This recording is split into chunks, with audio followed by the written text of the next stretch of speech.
Medical reports insist that nobody survives a bullet to the gut in a blizzard, miles from civilization.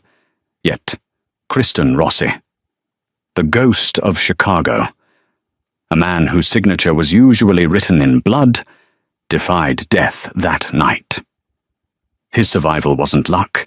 It was due to a struggling waitress who performed the unthinkable to keep America's most dangerous man breathing.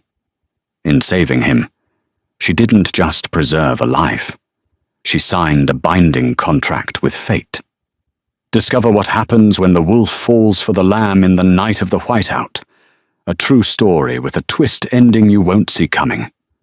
The wind off Lake Michigan was screaming like a banshee, rattling the single-pane windows of Saul's Diner so hard it seemed the glass would finally give up the ghost. It was 2:00 a.m. on a Tuesday in February. The kind of cold that hurts your teeth. Victoria Mitchell was 24, tired and leaking through her shirt because her breast pump was broken, and she was 3 hours past her scheduled break. Her 6-month-old son, Toby, was at home with her mother, likely sleeping soundly while Victoria wiped grease off a Formica counter that hasn't been truly cleaned since the Reagan administration. Sal's Diner wasn't the kind of place anyone went for the food. It sat on the edge of the Cicero border, a no-man's land where the streetlights flickered and the police cruisers didn't slow down. They served trucker coffee, tar black, and strong enough to strip paint and silence. Victoria, honey, close up the register. Ain't nobody coming out in this storm. Sal grunted from the kitchen. He was a good man. He paid her in cash under the table because he knew her ex-husband, a man whose name still made her hands shake, would garnish anything that hit a bank account. Just finishing the count. Sal, she called back. She had $42 in tips, enough for formula and maybe a new box of diapers if she went to the discount store. Victoria rubbed her chest, wincing. The physical pain of weaning was nothing compared to the ache of leaving Toby every night. But survival didn't care about feelings. She flipped the sign on the door to closed and locked the deadbolt. The storm outside had turned the world into a white void. You couldn't see the car in the parking lot 5 feet away. That's when she heard it, not the wind. A thud, heavy, wet, and deliberate, like a sack of wet cement hitting the back alley door. Sal was already gone, having slipped out the side exit to his truck. Victoria was alone. Don't open it. Victoria! Her brain screamed. This is Chicago. This is how you die. But then came the groan, a low, guttural sound of a man who had accepted the end. It sounded so much like her father before the cancer took him that her body moved before her common sense could stop it. She unlocked the back door and pushed it open against the drift of snow. He was a mountain of a man, collapsed face down in the slush. He was wearing a suit that cost more than her life Italian wool. Bespoke fit now, ruined by the dark, viscous stain spreading across his lower back. "Hey!" she hissed, dropping to her knees. The cold soaked through her jeans instantly. "Can you hear me?" He rolled over, even in the dim light of the alley. His face was striking. Sharp angles, a jawline that could cut glass, and eyes that were glazed over but burning with a terrifying intensity. He looked like a fallen angel, or maybe a rising demon. "Don't. Hospital," he wheezed. His hand, stained red, gripped her wrist. His skin was freezing. "No. Cops." "You're shot," Victoria said, her voice trembling. "You're bleeding out." "No. Cops," he repeated, his eyes rolling back. "Cellar." He passed out. She should have left him. She should have called 911 and ran. But the tattoo peeking out from his blood-soaked collar stopped her. It was a black crest, a double-headed hawk holding a key. Victoria knew that crest. Everyone in the neighborhood knew it. It belonged to the Rossi family. Specifically, it was the mark of the Capo dei Capi. This wasn't just a gangster. This was Kristen Rossi. The newspapers called him the Butcher. But on the streets, they just called him the King. And if the King was dying on her doorstep, whoever shot him was probably close behind. If she called the cops, his enemies would find out. If she left him, he died. If she helped him, she was probably dead anyway. "Damn it," she whispered. She grabbed him under the arms. He was dead weight, easily 200 pounds of muscle. Adrenaline is a hell of a drug. She dragged him, inch by agonizing inch, into the diner's storage room. The storage room was freezing, but it was safer than the main floor. Victoria locked the heavy steel door and propped a sack of potatoes against it. She tore open his shirt. The bullet had gone through the side of his abdomen. It looked like a through and through, which was good. But he had lost a lot of blood. She used clean bar towels and duct tape the poor man's stitches to bind the wound tightly. He woke up with a gasp when she poured vodka on the wound. "Quiet!" She clamped a hand over his mouth. "You're safe, but you have to be quiet." He blinked, his grey eyes focusing on her. He stopped struggling. Victoria removed her hand. "Who are you?" His voice was like gravel. "The waitress who just saved your life. You're welcome." He tried to sit up and groaned, falling back against the sacks of flour. "Water. I don't have water in here. The pipes in the back froze yesterday. I have pickle juice." He shook his head, his face turning an alarming shade of grey. He was shivering violently now. Hypothermia. Shock. "Sugar," he whispered. "Need sugar." "Diabetic." Victoria's heart stopped. He wasn't just bleeding out, he was crashing. A hypoglycemic shock combined with blood loss. "I have soda in the front," she said, standing up. "No time," he gasped, his hand clutching his chest. He was convulsing. His eyes were fluttering shut. Fading. She looked around frantically. They were locked in a dry storage room. Flour, potatoes, canned beans. Nothing with quick sugar. Nothing liquid. If she went out to the front, and whoever shot him was watching the place. He seized. A violent, rigid spasm. "Hey, stay with me." She slapped his cheek. He didn't respond. His breathing was shallow, rapid. He was dying. Right now, he needed fluids and nutrients, immediate calories to stop the crash, or his heart would stop before the ambulance could even get through the snow. Victoria looked down at herself. Her shirt was damp. The pain in her chest was sharp and throbbing. She froze. The realization hit her like a physical blow. It was insane. It was taboo. It was the only thing in this room that could save him. Breast milk is high in sugar. It's pure calories, antibodies, and fluids. It's designed to keep a human alive when nothing else can.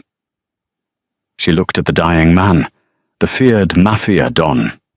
He looked so young now, stripped of his power, just a dying animal in the dark. She thought of Toby. If she didn't go home tonight, Toby would be an orphan. If this man died here, his people would burn this diner down looking for answers. "God forgive me," she whispered. Victoria moved closer to him. She cradled his heavy head in her lap. He was barely conscious, his lips blue. "Drink," she whispered, her face burning with a shame and intensity she couldn't name. "You have to drink." She unbuttoned her uniform top. It wasn't sexual. It was desperate. It was primal. It was the terrified act of a mother trying to save a life because she knew the value of one. She guided him. At first, he didn't react.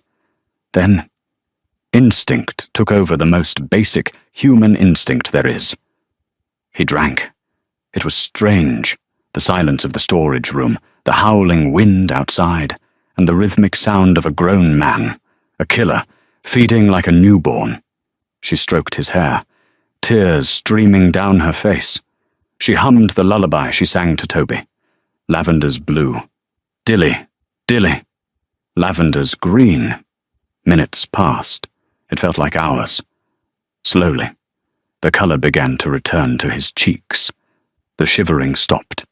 His breathing deepened, becoming less ragged. The sugar and the warmth were working. He pulled away slowly, his head resting heavily on her thigh. He didn't open his eyes immediately. He just breathed, his hand coming up to rest on her knee. When he finally opened his eyes, the glaze was gone. He looked up at her, and the expression on his face wasn't lust. It was something far more terrifying. It was absolute, religious awe. He reached up, his rough thumb wiping a tear from her chin. "Did you?" He started, his voice stronger now. He looked at her disheveled shirt, then back to her eyes. He realized what had happened. Victoria hurriedly buttoned her shirt, her face bright red. "You were dying. You were crashing.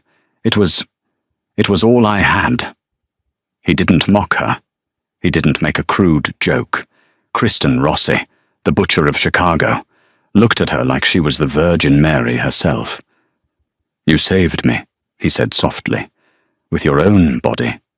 I just did what I had to do." "What is your name?" he asked. "Victoria." He repeated it, testing the weight of it on his tongue. "Victoria." Suddenly, a loud crash came from the front of the diner, glass shattering, heavy boots on the linoleum, men shouting in Russian. Kristen's face changed instantly. The awe vanished, replaced by the mask of the monster. He struggled to sit up, wincing, but his strength had returned. He reached into his jacket and pulled out a gun she hadn't seen before. "Victoria," he whispered, grabbing her hand. "Listen to me closely. Those men are the Volkovs. They are here to finish the job." "What do we do?" She was shaking again. "There is a vent behind these shelves," he pointed. "It leads to the alley. You go. Run. Do not go home. Go to the St. Jude's Cathedral on 5th. Ask for Father Ricci. Tell him the hawk has landed." "Can you do that? I'm not leaving you. You have a child, don't you?" He glanced at her chest. She nodded. "Then go. If you stay, you die. If you go, you keep your baby safe." He pressed a cold, heavy gold ring into her palm. It had the crest on it. "Take this. If anyone touches you, you show them this. Now go." He shoved her toward the shelves. Victoria scrambled up the crates, popping the vent cover. She looked back one last time. Kristen was propped up against a sack of flour, aiming his gun at the door, a feral grin on his face. He looked ready to die. "Victoria," he hissed. "Yeah, I owe you a life, and a Rossi always pays his debts." She crawled into the vent just as the storage room door exploded inward. Gunfire erupted, deafening and bright. Victoria scrambled through the metal tunnel, dropping out into the snow-filled alley. She didn't look back. She ran. She ran until her lungs burned and her legs felt like lead. She didn't know it then. But that night was the easy part. The hard part was what came next, because Kristen Rossi didn't die in that storage room, and he never forgot the taste of the woman who saved him. 3 years is a long time to hold your breath. Victoria never went to St. Jude's Cathedral. She never asked for Father Ricci. When she scrambled out of that vent into the alley, listening to the gunfire that surely marked the end of Kristen Rossi. Fear had rewritten her DNA. She didn't trust priests. She didn't trust cops. and she certainly didn't trust the ghost of a dead mobster. She ran. She packed Toby into her rusted 2008 Honda Civic and drove until the transmission gave out in a gritty neighborhood on the south side, miles away from Sal's diner. She dyed her hair from blonde to a dull, mousy brown. She started going by her middle name. June, she became a ghost in her own life. Now, 3 years later, Toby was a rambunctious 4-year-old with her eyes and a laugh that was the only bright thing in her world, and she was drowning. $40, the pawnshop owner grunted, tossing her mother's silver locket back onto the glass counter. It's sterling, Victoria argued, her voice tight. It's vintage. Please, Mr. Henderson, I need 50. Just 50 for the electric bill. 40. Take it or leave it. June. She took it. She had to.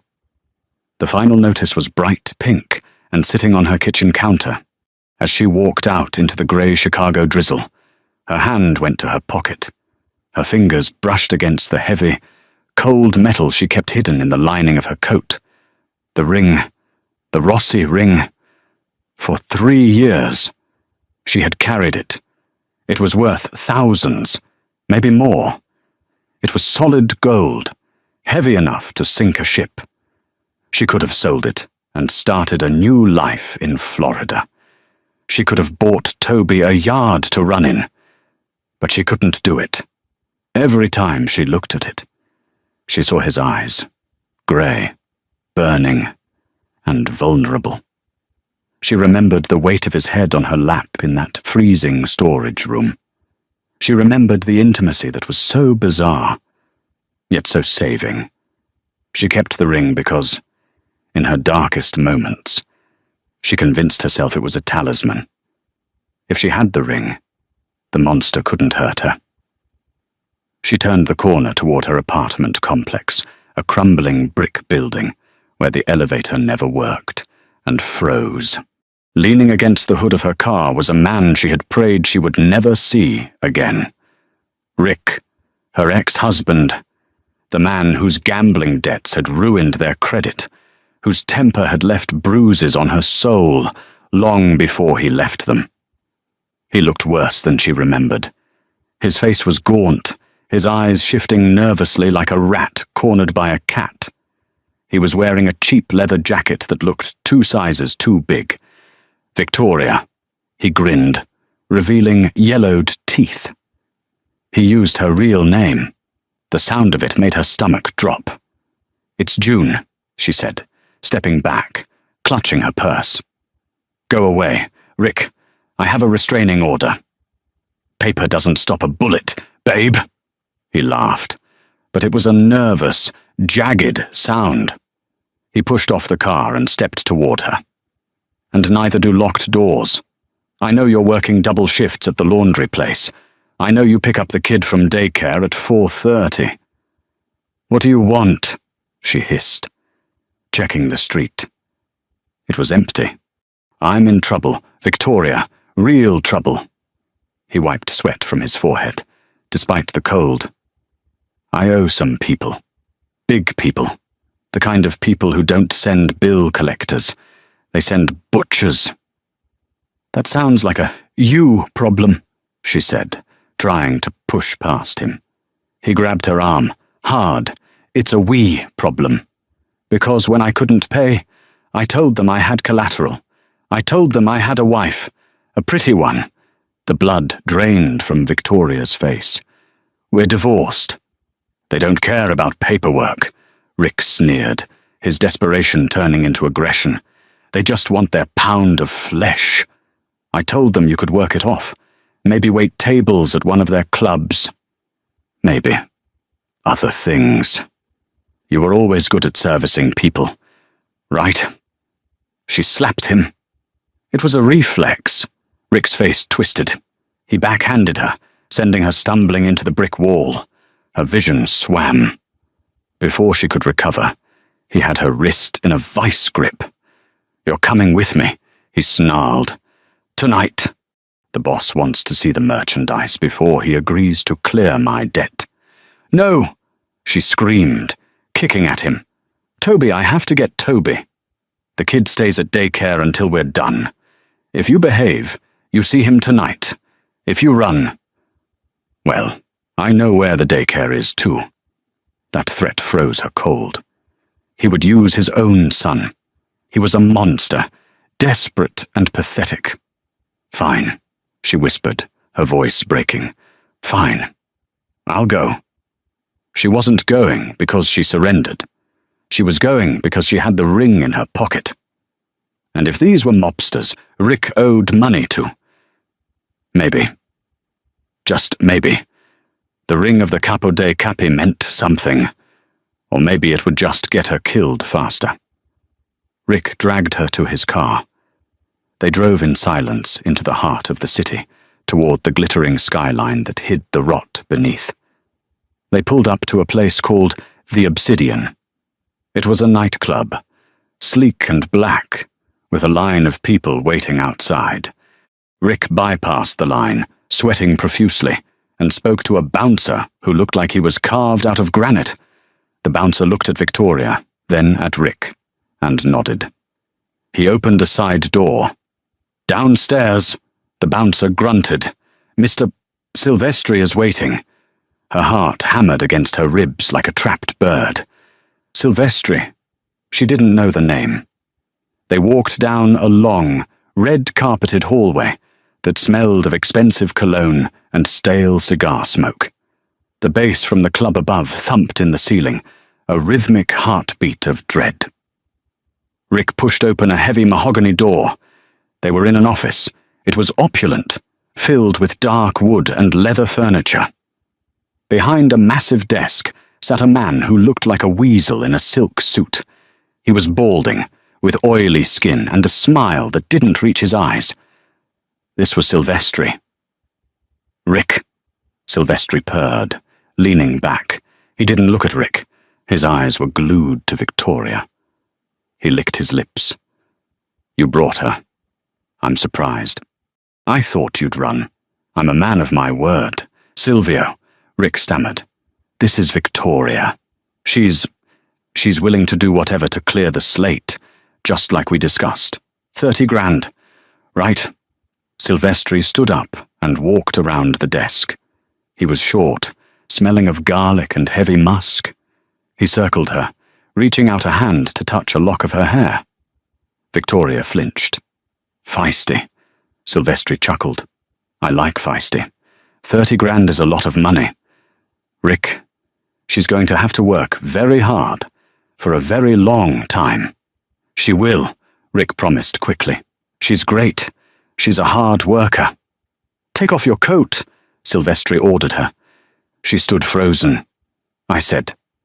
Silvestri's voice dropped, losing the veneer of politeness.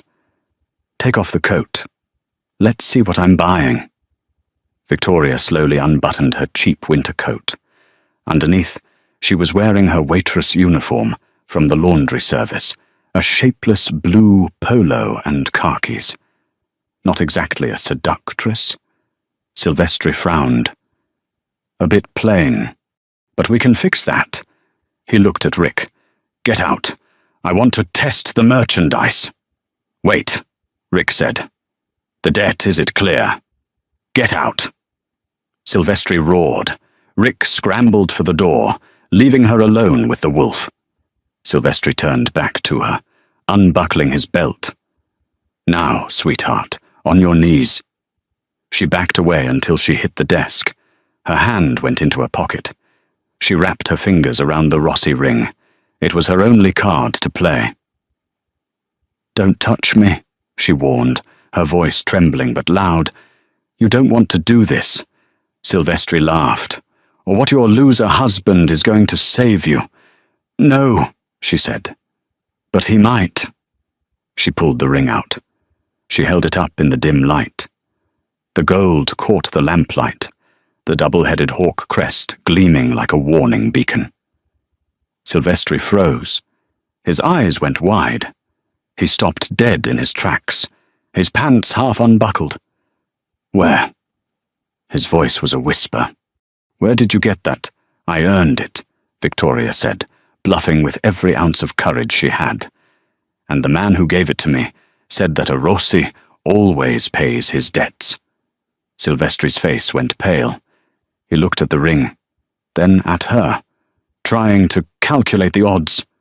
Before he could speak, the mahogany door didn't just open. It was kicked open. Rick flew into the room literally. He was thrown through the air, crashing into the leather sofa. A silence fell over the room, a silence so heavy it felt like gravity had increased. In the doorway stood a man leaning on a black cane topped with silver. He was older than she remembered. There was a jagged white scar running from his temple down to his jaw, cutting through his eyebrow. He was wearing a black suit that absorbed the light, but Victoria knew those eyes. Kristen Rossi, the ghost. He wasn't dead. He was very, very alive, and he looked like he wanted to burn the world down. The air in the room vanished. Kristen Rossi limped into the room.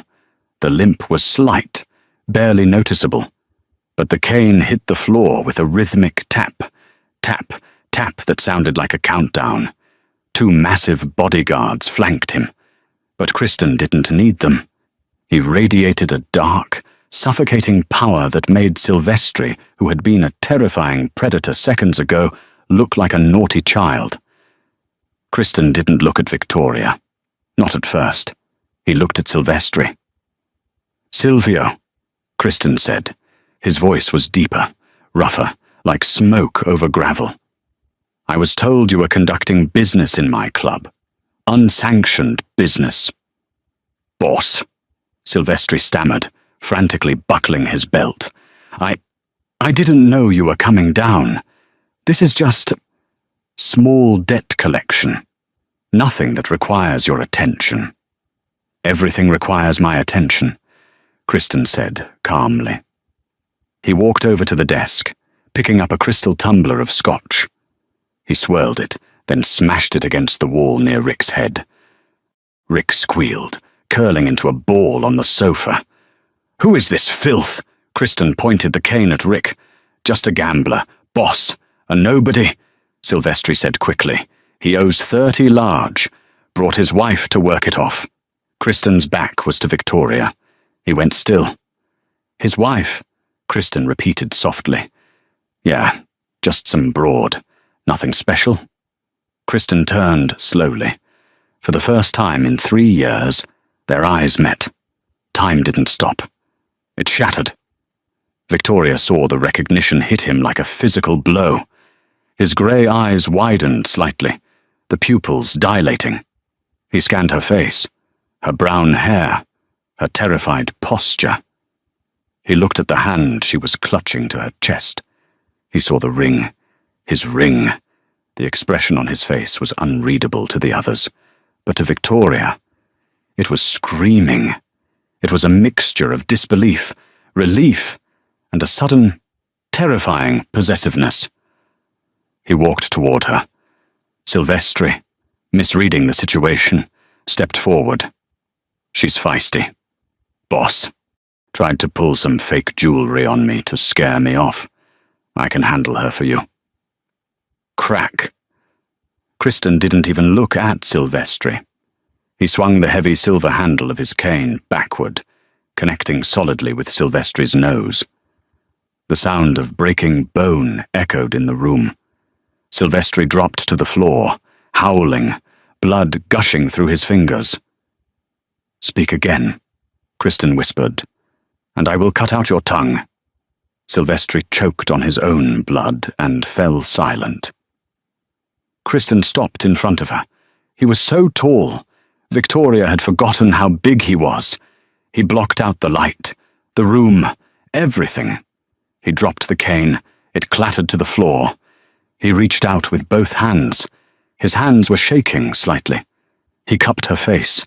His thumbs traced her cheekbones, rough skin against her pale fear. "Victoria," he breathed. It wasn't a question. It was a prayer. "You're alive," she whispered. "Because of you." he said. He looked down at her hand. He gently pried her fingers open to reveal the gold ring. He picked it up. He didn't put it back in his pocket. Instead, he took her left hand. He slid the heavy gold ring onto her thumb. It was too big for her finger. But he curled her fingers around it.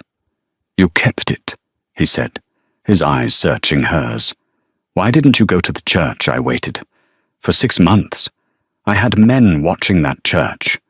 I thought you were dead. I thought the Volkovs found you." "I was scared," she admitted, tears finally spilling over. "I have a son, Kristen. I couldn't risk it." "A son," he repeated. His gaze darkened. He turned his head slightly to look at Rick, who was shivering on the couch. "Is that the father?" She nodded.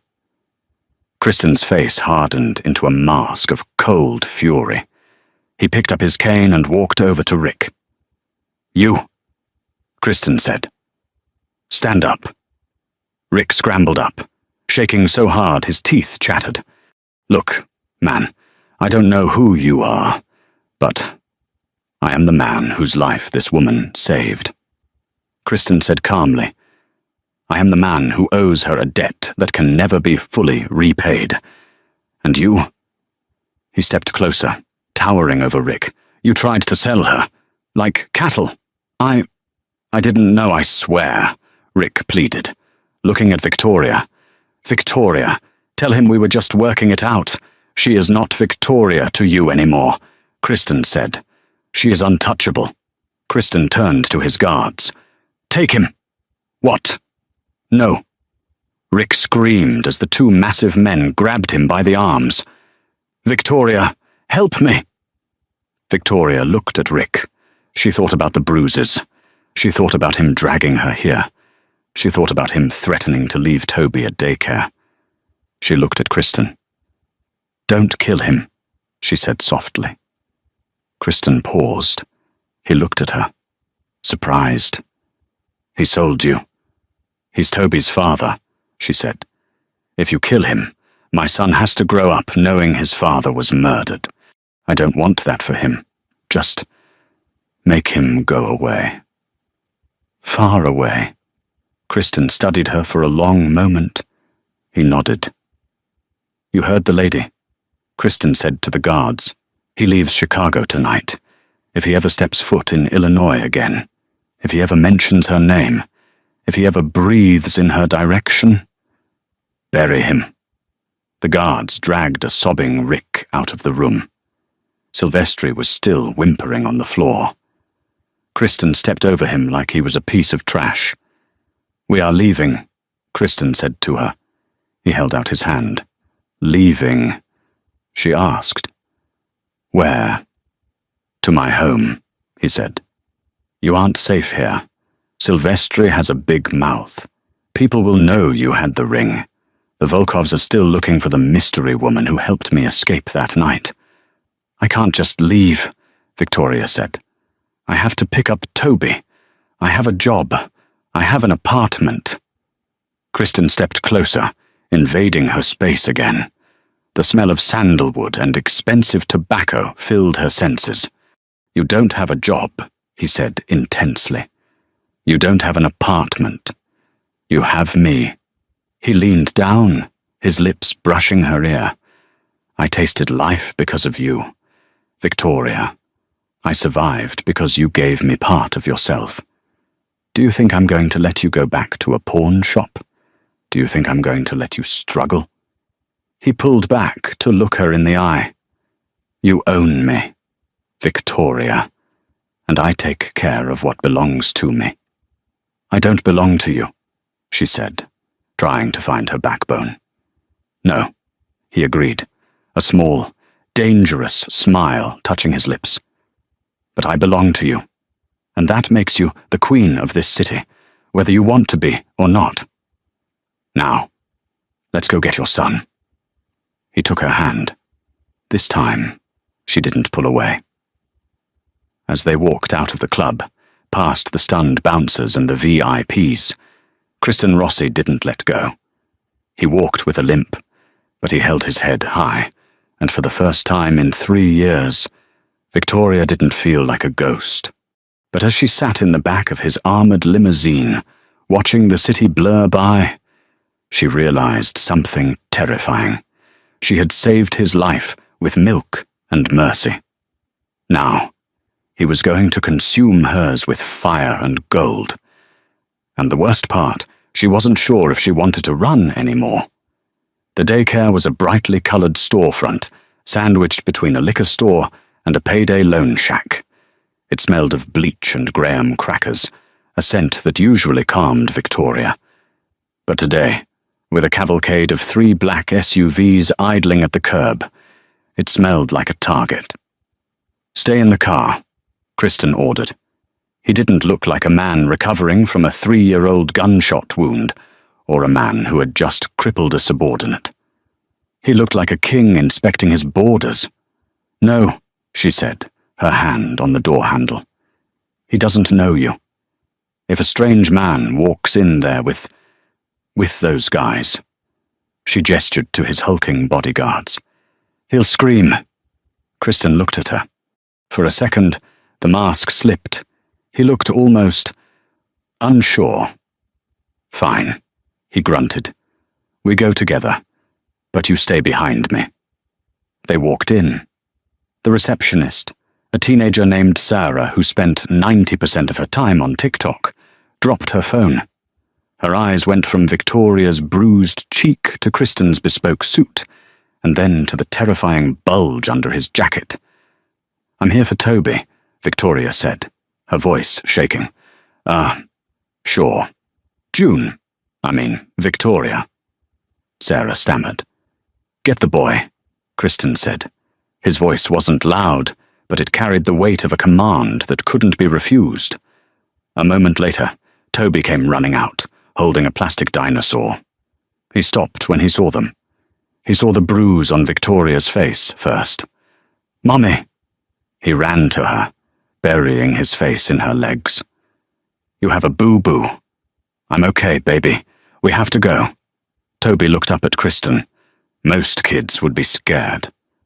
Kristen Rossi was a terrifying figure, scarred, towering, dressed in black. But Toby just stared at him with wide, curious eyes. "Are you a giant?" Toby asked. Kristen froze. The man who had face down hit squads, and federal indictments looked completely paralyzed by a 4-year-old in Spider-Man sneakers. Slowly, painfully, slowly. Kristen crouched down. He was eye level with her son. "No," Kristen said, his voice surprisingly soft. "I'm just a friend of your mother's." "You have a cool stick." Toby pointed to the cane. "It helps me walk," Kristen said. "I got hurt once. Your mum helped me." "My mum fixes everything," Toby said matter-of-factly. "Yes." Kristen looked up at Victoria, his eyes burning with that same intensity from the storage room. "She does." They left the daycare. Kristen didn't let the bodyguards carry Toby. He didn't carry him either. He walked beside him, matching his slow, limping pace to Toby's short strides, shielding him from the street with his own body. They didn't go to her apartment. They went to the Gold Coast. The Rossi penthouse was less of a home and more of a fortress in the sky. Private elevator, bulletproof glass, a view of Lake Michigan that cost more than Victoria's entire lifetime of earnings. "This is too much," she whispered as they stepped into a marble foyer that was bigger than her entire apartment. "It's safe," Kristen said, locking the heavy steel door behind them. "The windows are reinforced polycarbonate. The ventilation has independent filtration in case of gas. There are 4 armed men in the lobby and 2 on the roof." "Kristen," she turned to him. Why go through all this? You paid your debt. You saved me from Silvestri. We're even..." He walked over to a wet bar and poured a glass of water. He didn't drink alcohol anymore. She realized. Just water. "We aren't even..." "Victoria," he said, turning to face her. You didn't just save my life that night. You reset it. He took a step closer. Do you know what it's like to bleed out in the dark? He asked softly. To feel the cold taking your fingers, your toes, your mind. I was dead. I had accepted it.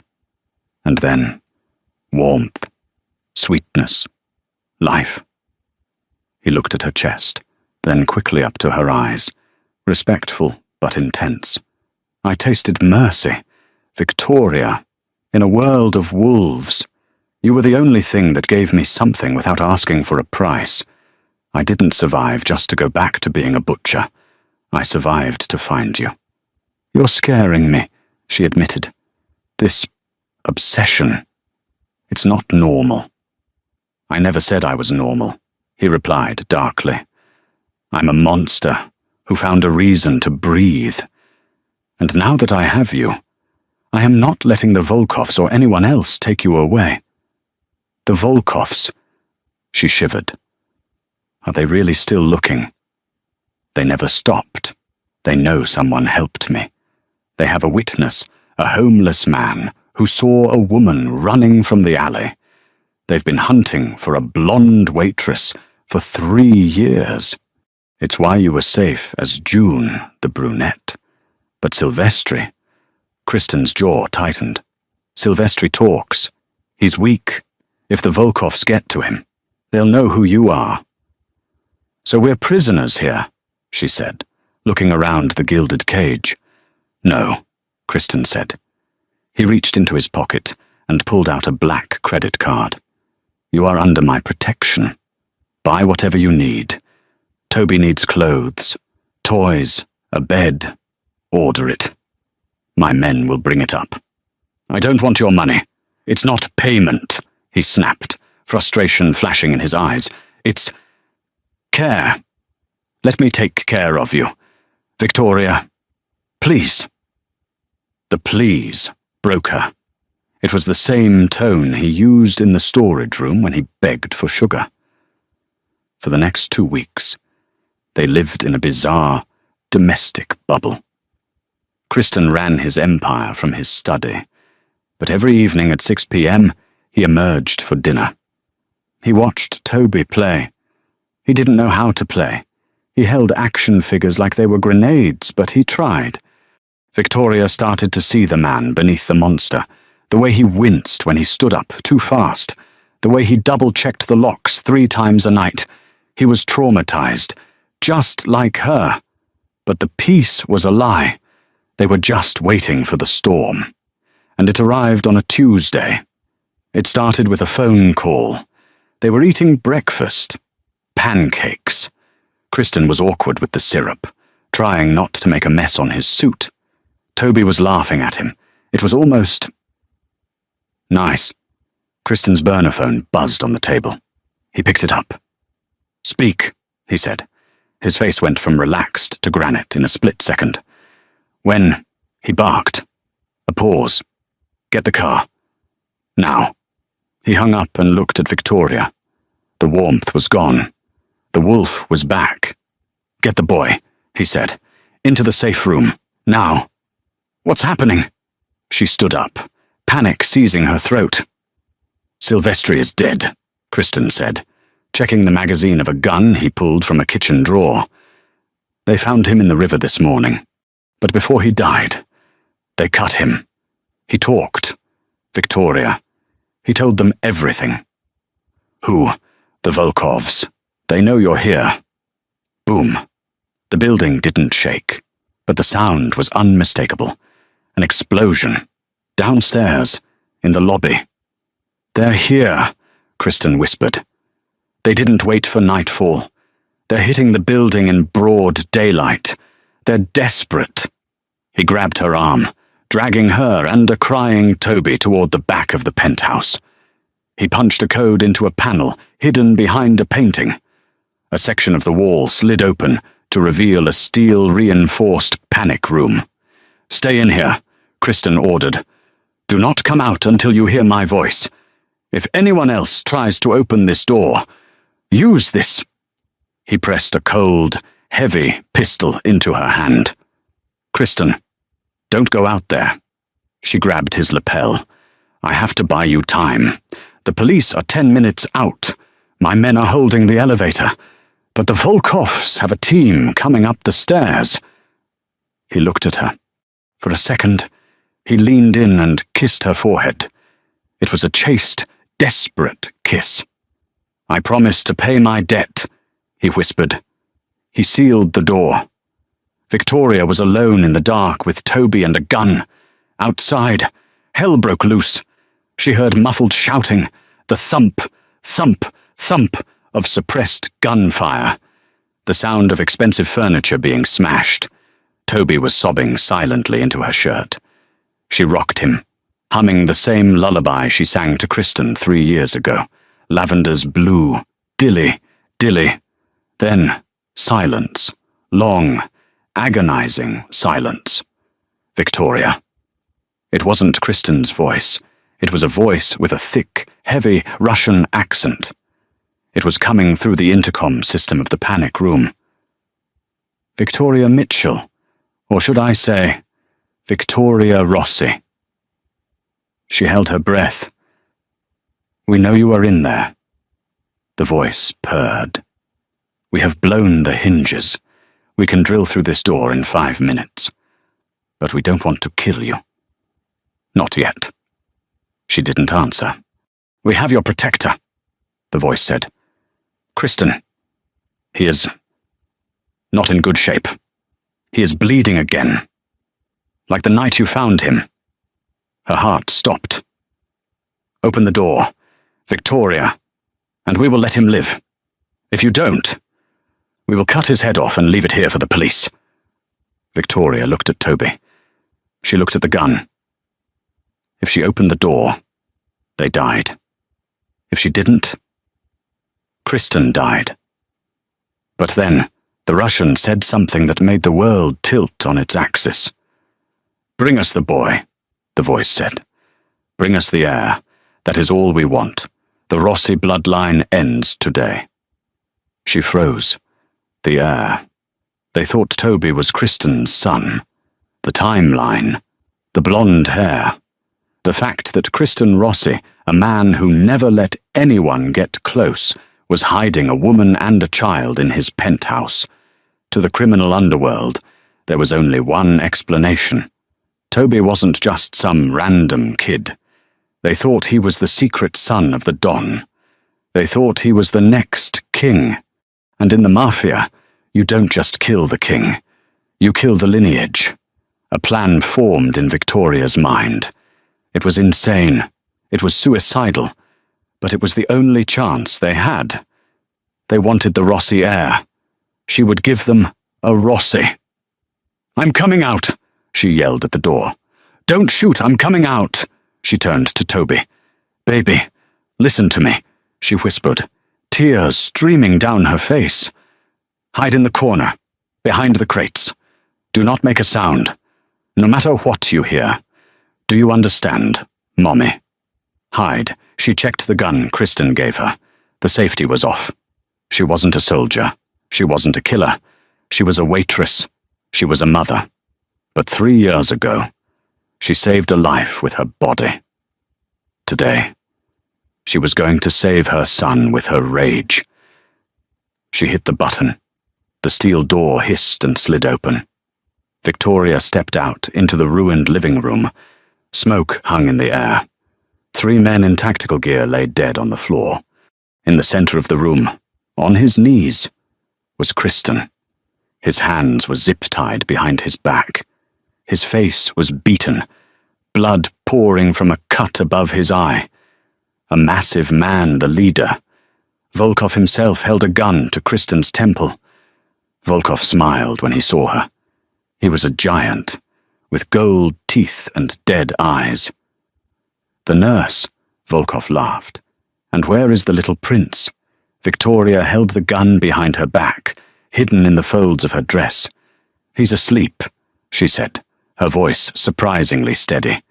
"He's just a boy. He doesn't know anything." "He is Rossi blood," Volkov spat. "He grows up. He avenges his father. That is the way. Bring him out. Kristen looked up at her. His eyes were pleading. Run, they said. Run. Victoria looked at Volkov. You want a Rossi? She asked. She pulled her hand from behind her back. But she didn't aim at Volkov. She didn't aim at the guards. She aimed the gun at Kristen's head. The room went deadly silent. Volkov looked confused. Kristen's eyes widened. I'm not a Rossi, she spat, channeling every ounce of hatred she had for her ex-husband, for the poverty, for the fear, and neither is my son. This man kidnapped us. He forced us here. She cocked the hammer. You want him dead, she screamed. I want him dead too. He ruined my life. Volkov lowered his gun slightly. Intrigued. A lover's quarrel. He's a monster, she yelled, stepping closer, the gun shaking in her hand, aimed right between Kristen's eyes. He told me he would kill my son if I left. I hate him. Kristen stared at her. And then he saw it. A tiny twitch in her eye. He understood. You bitch, Kristen growled, playing along. After everything I gave you. You gave me nothing but fear. She screamed. She was 3 feet away now, within reach of Volkov. Let me do it, she said to Volkov. Let me kill him, and then you let me and my son go. We disappear. No Rossi heir, no vengeance. Just a dead king. Volkov looked at her, then at Kristen. He laughed. A cruel, barking sound. I like this woman. Volkov grinned. Do it. Kill him, and you walk free. He stepped back, lowering his weapon, enjoying the show. Victoria took a breath. She looked at Kristen. I'm sorry, she whispered. She squeezed the trigger. The silence in the penthouse was louder than the explosion outside. Victoria's hand trembled, the heavy steel of the pistol slick with sweat. Do it, Volkov barked, his eyes gleaming with sick anticipation. End the Rossi line, and you walk free. Victoria looked at Kristen. He was on his knees, blood dripping from his temple, his grey eyes locked on hers. He didn't beg, he didn't plead. He just looked at her with a profound, terrifying acceptance. He was willing to die if it meant Toby and Victoria survived. That was the difference between a boss and a king. I'm sorry, she whispered. Volkov grinned. Victoria squeezed the trigger, but she didn't aim for Kristen's head. At the last fraction of a second, she twisted her wrist. The barrel snapped to the right, finding the center of the Russian's chest. Bang! The sound was deafening. Volkov's grin vanished as the round hammered into his sternum. He flew backward, crashing into the glass coffee table. Now! She screamed, dropping to the floor. Kristen moved before the echo had even faded. He ignored the zip ties biting into his wrists. He launched himself like a battering ram, shoulder-checking the remaining bodyguard who was raising a rifle toward Victoria. They went down in a heap of limbs and fury. Toby, stay down! She yelled, crawling behind the heavy oak sofa. Volkov was groaning on the floor. He was wearing a vest. The shot hadn't killed him, only stunned him. He fumbled for his dropped weapon, his face purple with rage. You witch! He wheezed. Victoria didn't hesitate this time. She wasn't a waitress anymore. She was a mother protecting her cub. She fired again. The bullet struck his shoulder, spinning him around. His gun skittered across the floor. Kristen roared, a primal sound that shook the walls. He had headbutted the bodyguard into unconsciousness and was now struggling to stand, his hand still bound behind him. Victoria, the knife! He shouted, nodding toward the unconscious guard's belt. She scrambled over, grabbed the serrated combat knife, and slashed through the plastic ties, binding Kristen. The moment his hands were free, he didn't check his wounds. He grabbed Volkov by the collar, dragged him to the broken window, and with a single, brutal motion, ended the war. Silence rushed back into the room. Kristen turned to her. He was battered, bleeding, and terrifying, but when he looked at her, he crumbled. He pulled her into his chest, his grip so tight she could barely breathe. "You crazy, beautiful idiot." He buried his face in her neck. "You could have died." "I told you," she sobbed, the adrenaline finally crashing. "I'm not leaving you." Sirens wailed in the distance. The police were minutes away. Kristen pulled back, his face hardening into business mode. He took the gun from her hand. He wiped it with his shirt, then pressed his own prints all over it. "You didn't shoot anyone," he commanded, his voice leaving no room for argument. "I broke free. I killed them. You were a hostage in the panic room." "But, no," he cut her off. "You are the mother. I am the monster. That is the arrangement. You stay clean. Victoria, always." He walked to the panic room and punched the code. The door slid open to reveal Toby, clutching his plastic dinosaur, eyes wide but unharmed. "Mommy, it's over, baby," she wept, scooping him up. Kristen stood in the doorway, watching them. He looked broken, bloody, and exhausted. But as Toby waved at him, the ghost of Chicago smiled. 6 months later, the wind off Lake Michigan was still cold, but it didn't bite anymore. Victoria stood on the balcony of the Rossi penthouse, wrapped in cashmere, watching the city lights flicker on. "Thinking about the past?" a deep voice asked. Kristen wrapped his arms around her waist from behind. He didn't need the cane anymore, though he still walked with a deliberate, heavy grace. "I'm thinking about how lucky we are," she said, leaning back into him. "Luck had nothing to do with it," he murmured, kissing the side of her neck. "It was milk and gunpowder." "Sounds like a terrible cocktail. It's our cocktail." He turned her around. The bruises were gone. The fear was gone. In its place was a quiet, unshakable power. He reached into his pocket and pulled out a small velvet box. "I have something for you," he said. She opened it. Inside lay a deed. Sal's Diner. She looked up, stunned. "I bought the block," he shrugged, looking almost shy. "Sal retired to Florida. I thought, you could turn it into that bakery you used to talk about at 3 a.m., or burn it down. Whatever you want." Tears pricked her eyes. He had remembered. "And," he added, his voice dropping, "I have one more thing." He took her left hand. He slid off the heavy gold ring, the one with the hawk crest that had saved her life, and replaced it with a platinum band, set with a diamond as clear as a water. "That first ring was for survival," he said softly. "This one is for life. Marry me. Victoria. Be my wife. Let me be Toby's father for real." Victoria looked at the man who had once bled out on her floor, the man she had saved with her own body, the man who had burned the world down to keep her safe. "Yes," she whispered. He kissed her, and she tasted the storm and the shelter all at once. They say you can't save a bad man. They say you can't turn a wolf into a sheep. They're right. You don't turn the wolf into a sheep. You just become the one thing the wolf loves more than the hunt.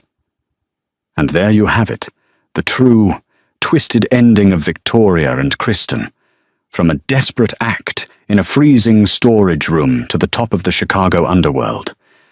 They proved that sometimes the most dangerous love stories are the only ones worth fighting for. Kristen might have been the king, but we all know Victoria wore the crown. If you enjoyed this roller coaster of a story, please hit that like button. It helps the channel so much. And if you want more gripping, true-life storytelling, make sure to subscribe and turn on notifications. Would you have pulled the trigger? Let me know in the comments below. Thanks for watching.